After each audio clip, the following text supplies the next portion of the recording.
Hi everyone, welcome back to my channel. I'm Huck. Today I am doing my October wrap-up. So in October I read 10 books. A lot of that is because I've been listening to a lot of audiobooks.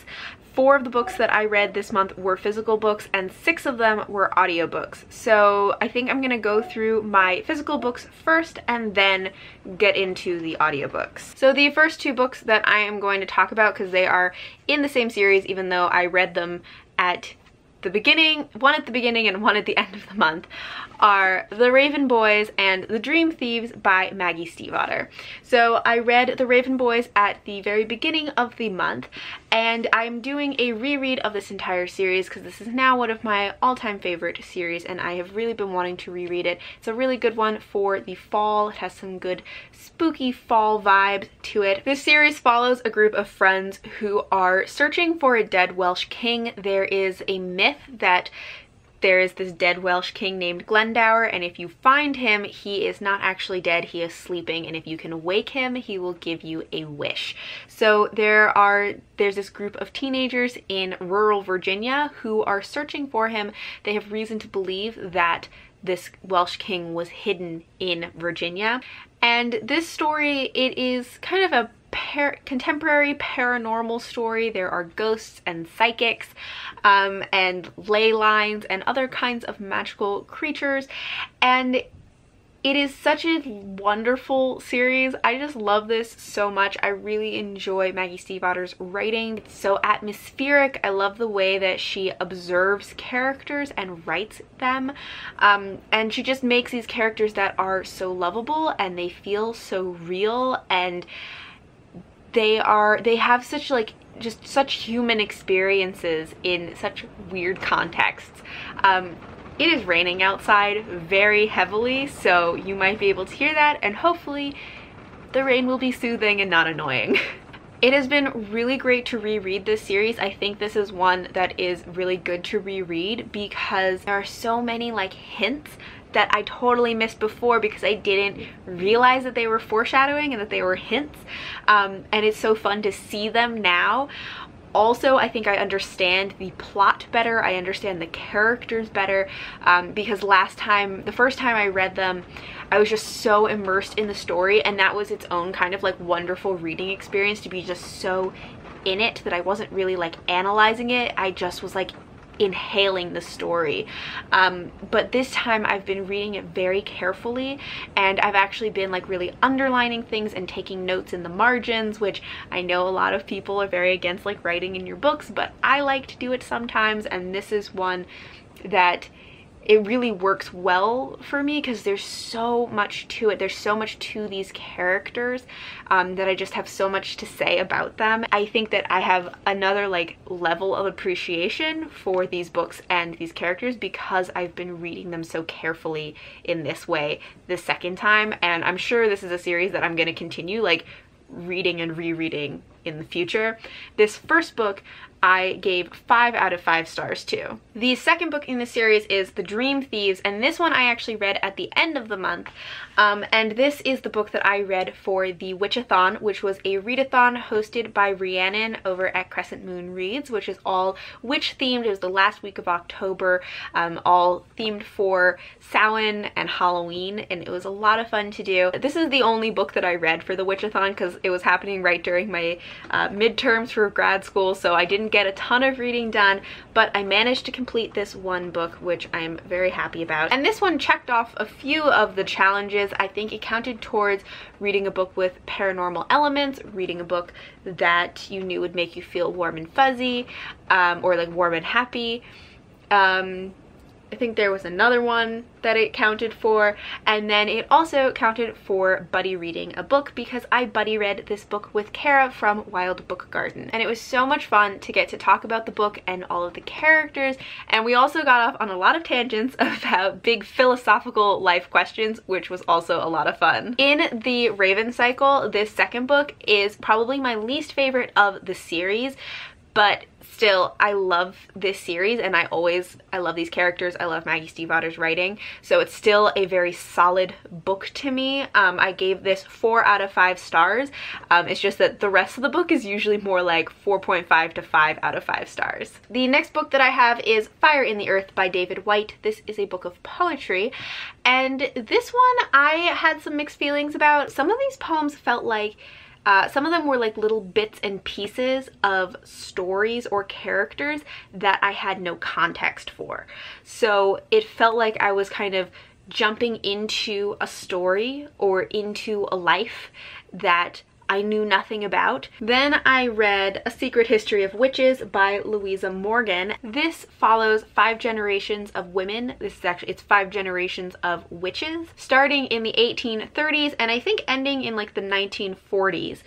And it follows these generations of witches as they are coming into their powers, learning about their powers, learning that they will be persecuted for their powers, and then raising their daughters. I think that it didn't live up to my expectations. It wasn't a terrible book. It just wasn't kind of what I was expecting out of it. My main complaint with it, which is one I have seen some other people complain about also, is that all of these stories start to kind of run together and are all kind of the same. Each story pretty much followed the same pattern. Each generation, they were just living the same story, living essentially the same life. There were some differences, of course, but it just felt so similar that it just wasn't a very interesting story. I think that if there had been some explanation as to why each generation kept living the same basic storyline, then maybe it would have been more interesting. If it was something like there's a family curse, anything, just any kind of like little bit of explanation, but there wasn't, so then it just felt like lazy storytelling or like uncreative storytelling, I guess. And also, for me personally, this is kind of a time period that I'm not super interested in. I only sometimes read historical fantasy, and when I do, I tend to read historical fantasy that takes place much further into the past, so it almost feels like a magical world, whereas this is much more modern historical fantasy than I usually read. I wasn't in love with the setting of it. Also though, I felt like these stories felt like they were kind of too short and they weren't as nuanced as I wanted them to be. I think that it would have worked better to take one of these stories, maybe 2, and do a whole book that was just one story, instead of trying to fit all 5 of them into one, in which none of them got the full breadth that I thought they really deserved. Of the 5 women, of the 5 stories in this book, the 3rd and the 4th were my favorites. I think they were the most interesting. They also had the most potential to be like fleshed out. Each of those would have done well either as a standalone book, or the 2 of them could have been a really interesting book together. This one was probably a 3.5 to me. I think I wrote on Goodreads, I was like, it's like a high 3.5. Not quite a 4-star, but like it's maybe 3.75. So those are all of the physical books that I read in October. Now we're going to get into the audiobooks. The first audiobooks that I'm going to talk about are Penrick's Demon and then Penrick and the Shaman, which are the first 2 books in the series by Lois McMaster Bujold? I'm not 100% sure how you say her last name. But these are a part of a series of novellas that follow a boy named Penrick who accidentally gets possessed by a demon. But being possessed by this demon then means that he is kind of indoctrinated into a priesthood, and he also gets magic powers in this fantasy world. Okay, so the angle might be slightly different because my battery died and I had to charge it, but hopefully it's not too different. All right, let's just keep going. So Lois McMaster Bujold is an author that I have enjoyed in the past. I've only read one series by her, which was the Sharing Knife series, which I read a long time ago, but I remembered enjoying. The first one, Penrick's Demon, I enjoyed it. It was fine. It wasn't anything especially spectacular, but it was fun to listen to. It did a little bit give me like the Abhorson series by Garth Nix. It kind of gave me vibes like that. It might have been because of the kind of magic that it had, and that there was like demon possession. And also in Penrick's Demon there is a lot of studying in the library and finding out more about magic, which kind of reminded me of the book Lyriel. But I also think there's something about the writing style and also a little bit about the humor that kind of reminded me of the Abhorson series. The first book I think I gave 3.5 stars. The second book I gave 3 stars. I think that this series of novellas is written in the same world as one of her other series, so now I'm kind of curious about that series as well. Then I actually also listened to 2 nonfiction books this month, which I have in physical copy, but I listened to the audiobooks. What happened with both of these is that I found them on Overdrive. I started listening to the audiobook. I was like trying to take notes like all the time while I was listening to it, and eventually I was just like, you know, I should buy the book and then I can underline and I can write in the margins and I can take all of my notes. It'll be so much easier than just like having random notes all over the place. So I went and just bought the books and listened to the audiobook, because I have found that that is a way that is much easier for me to consume nonfiction, because I like reading nonfiction. I kind of have a hard time with it, because since there isn't a plot that is like drawing me back to the book, I tend to just kind of forget that I'm reading it. So the first one that I have is Braving the Wilderness, The Quest for True Belonging and the Courage to Stand Alone by Brené Brown. Brené Brown is a researcher who does a lot of research about vulnerability and shame and some of these human experiences that aren't so pretty. And this is her most recent book, I think, or second to most recent, but this is the first one by her that I have read, and I enjoyed this one. I don't think it was like resoundingly amazing, but I thought it was interesting. My favorite part of this was the discussion in it about trust and how important trust is in your life, and the research that she has found about how trust affects people's lives. And I think I gave this one 4 out of 5 stars. It may have been like a 3.75 out of 5 stars. And the other nonfiction book that I listened to was Big Magic, Creative Living Beyond Fear by Elizabeth Gilbert, about creativity, living a creative life, you know, how you live a creative life and all of that, and how to kind of, I guess as it says, to live beyond fear. I think there were a few good like nuggets of information in it, but it wasn't something that I felt like I was really learning things or getting a lot out of it like consistently throughout the book. Some of her perspective on creativity and creative living, like some of it made a lot of sense and was really interesting. Some of it felt a little, I don't know, maybe naive. Sometimes I just felt like the perspective that she was coming from was a perspective that would only work for someone coming from a very privileged background. But I don't know, that was just kind of the feeling that I got from it, but it did have some interesting points as well, and I did enjoy reading it.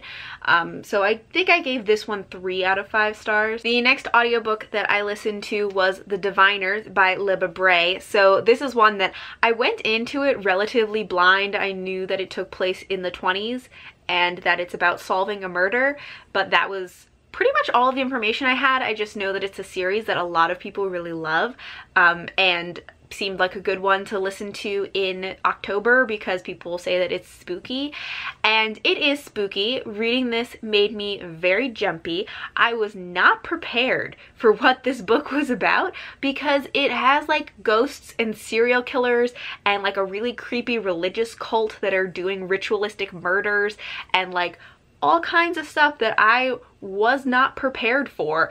Did not know that's what this book was about.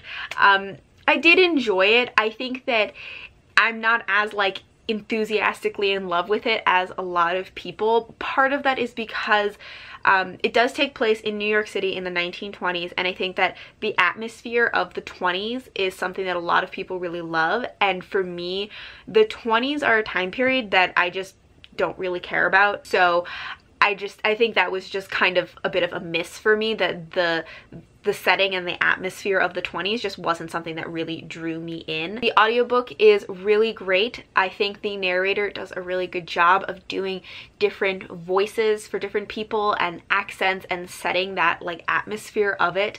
I also think the audiobook is a really good alternative because I never tried to read the physical book, but I know that there's a lot of like 20s lingo in it. And it sounds like there are some accents that are kind of written into the text, and that's something that I find frustrating sometimes. So I think that if I had tried to read the physical book, I may have gotten very frustrated, but listening to it, it was much easier to digest. And I think that that was a really good alternative for me. And I also just think the narrator does a really good job. So if you're interested in the story, the audiobook is a really good audiobook. And I gave The Diviners 4 out of 5 stars. And the last book that I listened to in October was Abhorson by Garth Nix. This is the 3rd book in his Abhorson series. This is a story that takes place in a magical world that is kind of parallel to an alternative version of our world. And in this magical world, there are necromancers, so people who can bring people back from the dead and control the dead. But there is also always an Abhorson. An Abhorson is someone who has the same powers as the necromancer, but they use those powers for good. They use the powers to control the necromancers and to protect the people from the powers of the necromancer and from the dead. Since this is the 3rd book, I can't say too much about what is going on, but we continue to follow Lyriel and Prince Sameth as they are trying to protect their world from necromancers. This one I also don't have a lot of notes on, I realize. With this book, one of the notes that I wrote says, the first 2/3 were bopping along, but towards the end it slowed down. One, I just think it's funny that I said it's bopping along, but because I don't remember writing that, but I think that that is true. The last third of the story really slowed down, and I felt like I was kind of dragging myself through the end. So I ended up giving Abhorson 3 out of 5 stars. So that is all for my October wrap up. Let me know in the comments if you've read any of these books and what you thought of them. Thank you all for watching, and until next time, bye!